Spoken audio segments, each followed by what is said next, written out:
Thanks for joining us here this afternoon.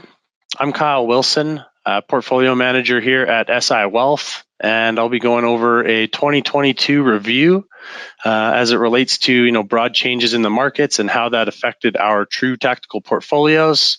Following that update, my colleague Colin will provide a bit of an outlook on things to look for in 2023.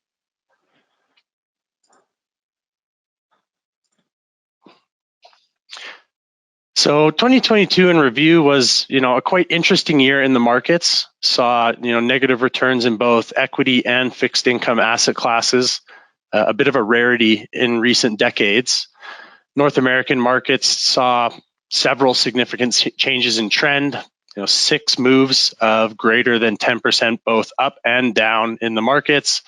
The first half of the year was broadly negative, bottoming out in June with some relief coming to equity investors in the second half of the year.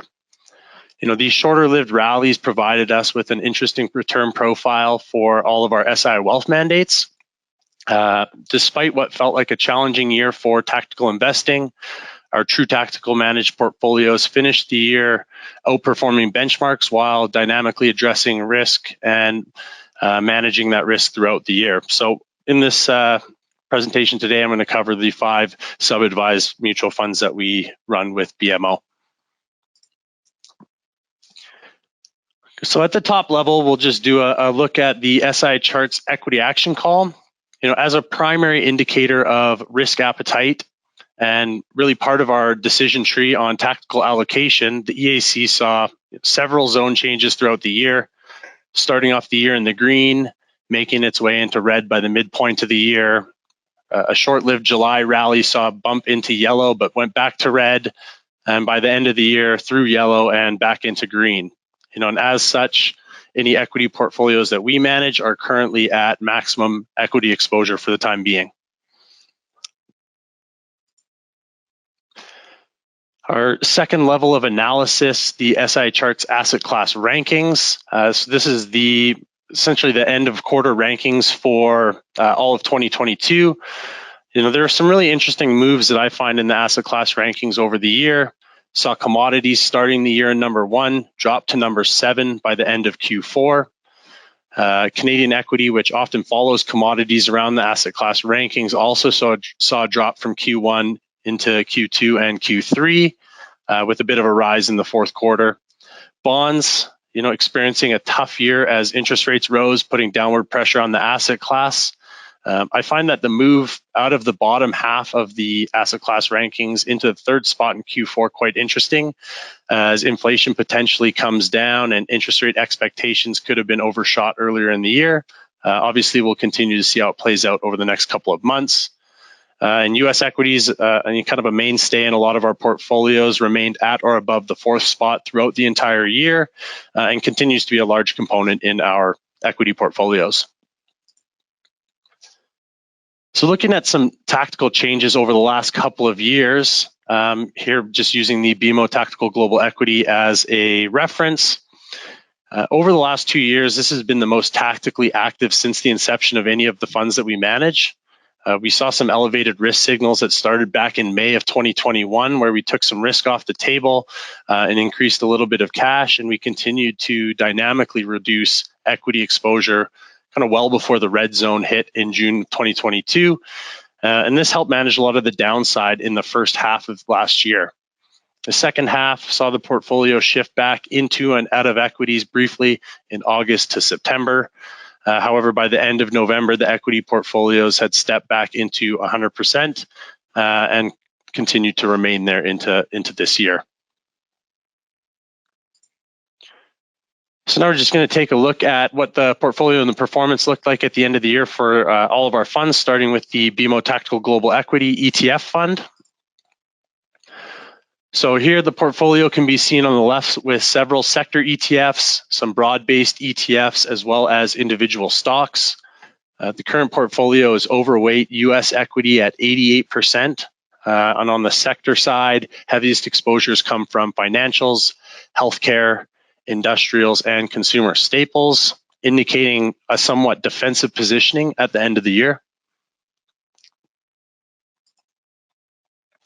In looking at the performance chart for 2022, we saw outperformance of a few percent relative to the MSCI World Index benchmark. This return for global equity put us in the top quartile against peers, according to the Morningstar Global Equity in 2022. And even looking over the longer term, 5 years for the global equity, we're thrilled with how this fund has delivered low risk relative to peers in the global equity category while delivering average returns.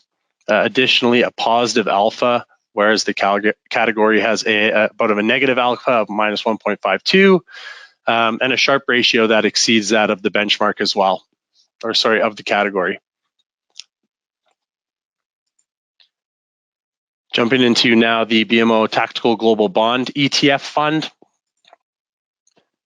So the portfolio here on the left and on the right, we can see credit quality breakdown and geographic allocation breakdown. So we are overweight Canadian bonds relative to US bonds when compared to our benchmark.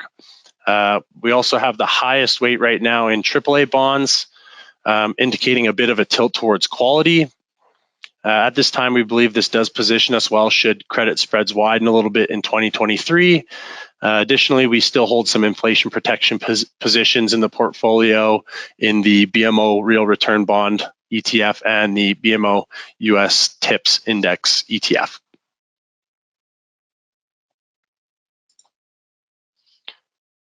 So looking at the performance for 2022 in this fund relative to our benchmark, we were underweight USD for the length of the year, about 16% weight. This is the main detractor from performance that you see here.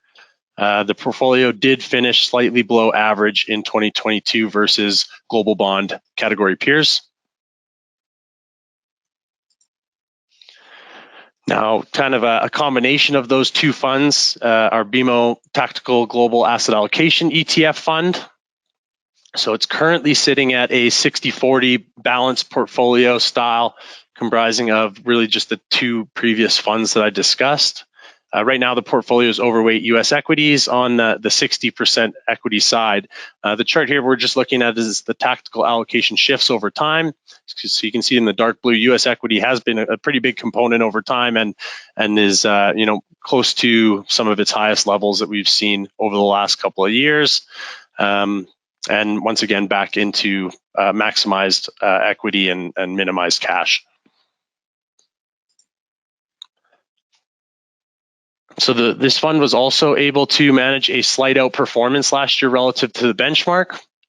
This resulted in a better than average performance versus peer group Morningstar Tactical Balanced, and just a slight outperformance relative to our benchmark last year, obviously with reduced drawdowns and lower volatility as well. Now, looking over the longer term for this fund, we're still really pleased with how this fund is delivered on an absolute and risk-adjusted basis.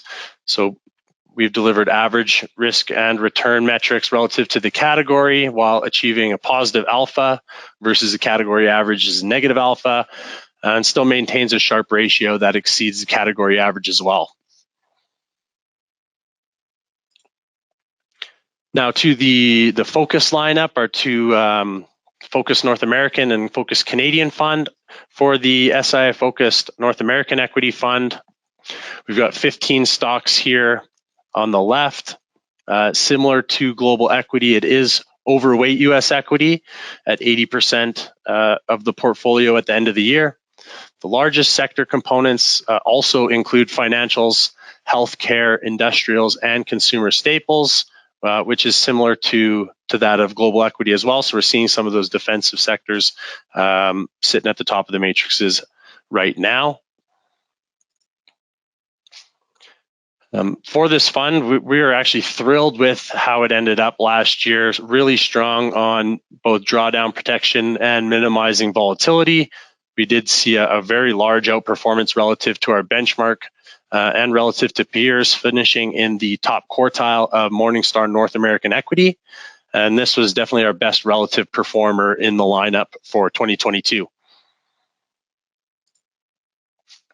Now, looking longer term, since this only has a 3-year track record, we haven't hit the 5-year yet, so we're looking at 3-year risk metrics as from Morningstar. So we can see that we've delivered below average risk versus the category, while also obtaining above average returns. Also a solid positive alpha of 2.25, which is quite a bit larger than the negative 3.78 for the category, and a Sharpe ratio that exceeds the category average as well. So we're really pleased with how this portfolio has been running lately.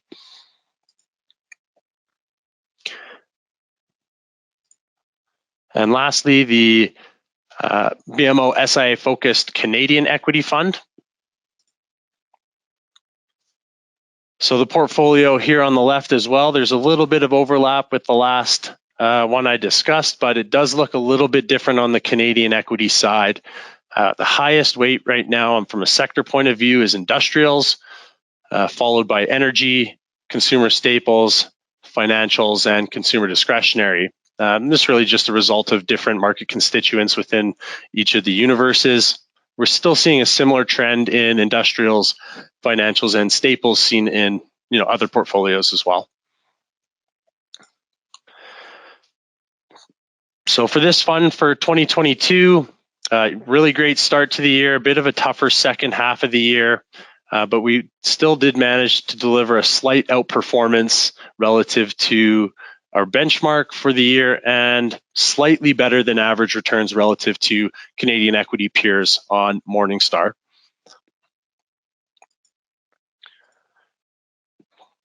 Now, to keep with the Morningstar risk metrics over a longer term for the BMO Canadian Equity Fund, it's a bit of a different story. So we've delivered slightly below average returns relative to the category with average risk. In my opinion, I think this is largely due to just a lower upside capture since the inception of the fund. However, we are still really pleased with our risk management metrics with our downside capture of 0.7 relative to the index. And moving forward, I do think that we're still positioned well to deliver on our true tactical mandate, just in reducing risk in times of market stress and participating when markets are favorable, despite some tough timing in 2022. And with that, I'll turn it over to Colin for market insights and kind of a 2023 look.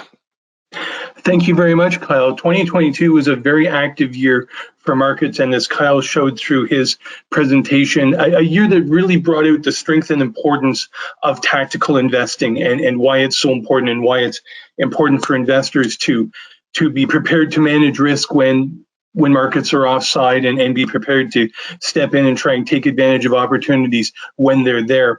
22 was a year of particularly large market swings. We show on here there were 6 swings last year of more than 10%, and one of which was actually more than 20%.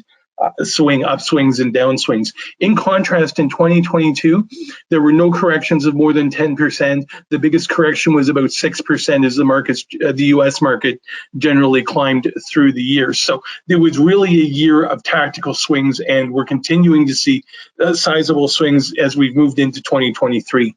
Next slide, please, Kyle. Great. And what also is interesting, and another thing for following a tactical approach, is this is a 5 to 6 year chart of the VIX, and it's generally showing a rising trend in the VIX, increasing general overall level of volatility. This isn't the years where the market was just going up and buy and hold. We're into definitely a more of a tactical approach this year. The one thing that's particularly interesting about this chart is what's not on this chart. And the one thing that's not on this chart as we look at 2022 is there was no spike in the VIX. In previous market crack-ups or times of volatility, you'd have a real fear, a real washout, and a real spike in the VIX. And we didn't get that last year. It was more of what I call the controlled demolition, that the markets went down and we had this bear market that saw U.S. indices fall 20% or more, depending on the index.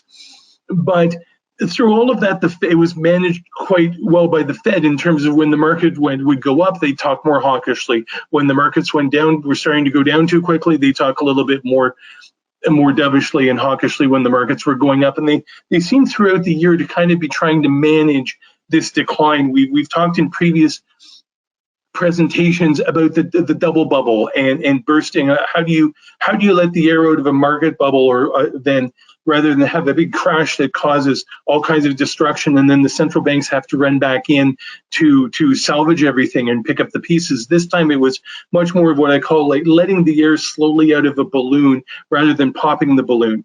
And so we've seen that this year, last year, and so far we've seen the central banks continuing to manage the markets as we move through this period of rising interest rates and slowing economies.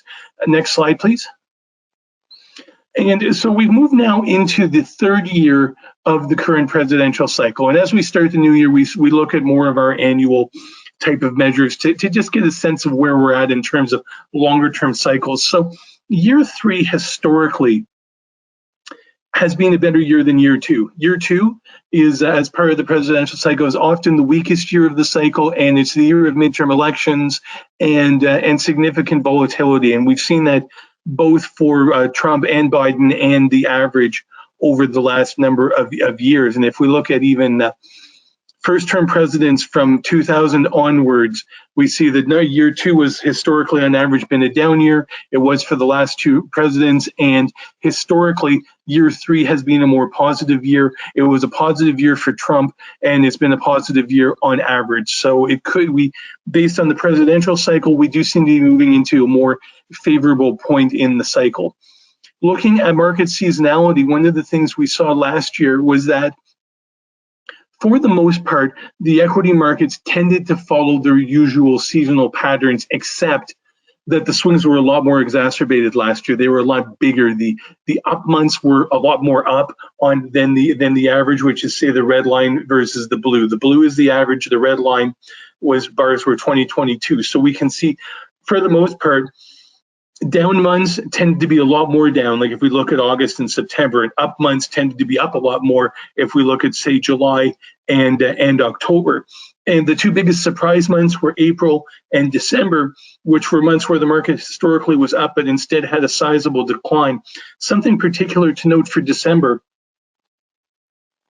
is that December seemed to be impacted quite a bit by tax loss selling. Because markets were down so much last year, it seemed like a lot of people were taking tax losses in December. We didn't get the Santa Claus rally, and we only saw markets start to rebound after the tax loss deadlines. Then markets seemed to start to bounce back. So that December in particular seemed to be more related to that. The green line, if we go to the far left, the green bar in January, it goes up to last Friday and shows that, in fact, we did actually see a sizable New Year's rally to start the year. Now, we've given a little bit back over the last day or two, but so far we have seen 2023 off to a positive start. One of the big factors that was really driving interest rates and bond prices last year and equity prices was this big change in interest rates and inflation, that the central banks got behind inflation, and a 40-year bull market in bonds, a 40-year decline in inflation, 40-year decline in interest rates came to an end, and very abruptly. And this very abrupt switch caused a lot of the upheavals that we saw in the markets last year. But as we move into 2023, this situation where the central banks were way behind the curve, well, slowly but surely, they've actually been starting to catch up.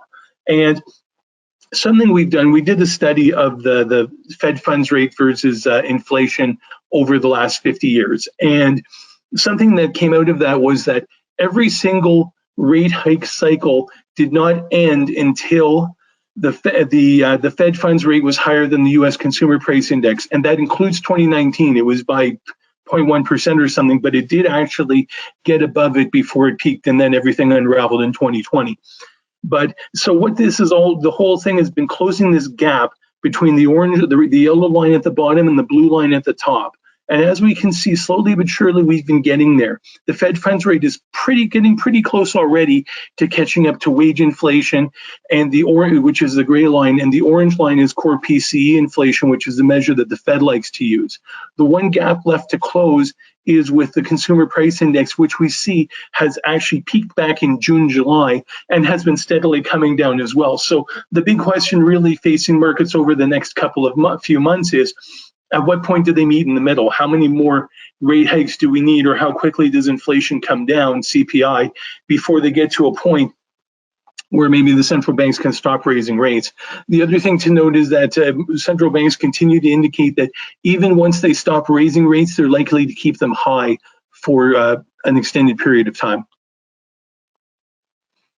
And one of the things we saw, and big differences in that drove a lot of capital flows in currency markets, in international equity markets, and we saw this play out in our asset class rankings, was that central banks started to catch up with each other at different times. So the first bank to start raising rates was the Reserve Bank of New Zealand, followed by the Bank of Canada, and then the Fed.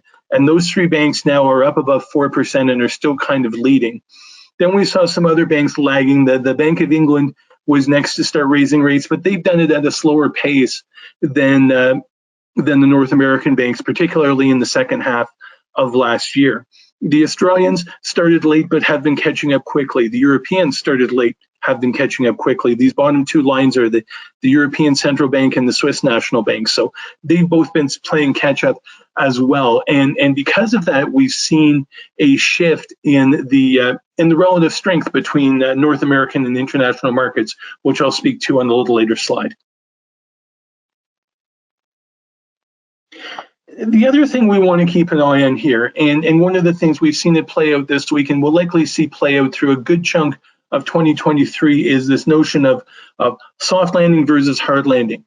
Even after interest rates stop going up to slow the economy, it takes a while for all these rate hikes to work their way through the system, to impact corporate earnings and so on, and to impact the markets. And so something that we saw in the last three bear markets was, we looked at what month did Fed funds actually peak, what month did the Dow peak, and then one month did the Dow actually finally bottom out. And in all three cases, it was significantly later. So, for example, we had the Fed U.S. interest rates peaked in June of 2000 after the Dow peaked in December of 1999, but the Dow didn't bottom out till 2 years later in September of 2002. Similarly, Fed funds peaked in June of 2007. The Dow peaked in October of 2007. Dow did not bottom out till well over a year and a half later in March of 2009. And even the last cycle, which was a very short compressed cycle, Fed funds peaked in April 2019. U.S. market peaked in December 2019. And the Dow Jones bottomed out in March of 2020 with a significant pandemic-related sell-off in the middle of that. So right now, Fed funds have yet to peak. The Dow Jones peaked in December of 2021. For now, it's bottomed out in September of 2022, and we'll see how that plays out from here. But what's important, and we're going to see going forward, is last year all the talk was about interest rates. This year the talk is likely to shift to corporate earnings. Do we get a hard landing or a soft landing? Do we get a recession? What happens to corporate earnings as we move forward? And as we're moving into the current earnings season, the guidance and projection for earnings could be quite significant in how investors react to news. So I thought I mentioned a little bit that the changing leadership as we moved through the year. One of the biggest trends we saw was this strong outperformance of the U.S. dollar relative to commodities, relative to currencies, and as that backed off, we saw some other changes in capital flows as well. And part of that is related to that slide where I showed the other central banks starting to catch up. The first part of the year was dominated by, well, let's start with commodities. The issue with commodities through last year and where the shift came was that the first half of the year, the focus was on the supply side, war, sanctions, curtailing supply. Then the second half of the year was more focused on demand. China locked down, resource demand slowed down. When demand falls apart, the supply becomes less of a concern. And so we saw that particularly this blue line at the top is natural gas. A lot of that's more weather driven. The black line, crude oil, rallied through the first part of the year, came down through the second. The flip side of which is if we go to the bottom, the gray line is copper and the purple line is platinum. Those are the metals. The metals were weak through the first part of the year and started coming back towards the end of the year, particularly as China started to move towards reopening and the US dollar started to back off finally. When we saw that, we've seen in commodities a shift in leadership from the first part of the year. Energy was the leading area in the second half of the year. Metals were the leading area. And into this year, it's been very mixed. Natural gas has been all over the place. Crude oil has started to come back. Copper has continued to climb. So we also saw this changing leadership in currencies. And I note that you go back to the thing about the interest rate slide, was that in the first part of the year, for most of last year, the issue was the US and Canada were raising rates, the Europeans and Japanese were not. And the countries that were not had their currencies absolutely crushed. That was the euro and the yen in particular were just smashed. That's the blue line and the purple line. And the gray line and the orange line are US dollar CAD, which were pretty close to each other for most of the year. Only in the last month did we see the Canadian dollar kind of stayed flat and gold started to take off. And that was likely a function of the fact that the oil price was coming down in December, whereas metal prices were going up. So we did see a gap open up, but most of the year, Canadian dollar and gold were pretty similar. The other one to watch is this black line. The black line is Bitcoin. And it got, as we know, absolutely smashed in 2022 after previous rallies just completely unraveled, and we've seen bankruptcies and everything else. But what does intrigue me is since the beginning of this year, we've seen a little bit of a lift. Now, it's hard to say whether this is the start of anything sustainable or not, but it does look like, at least for the short term, we've had a bit of a bounce off the bottom for Bitcoin. We'll see what happens from here.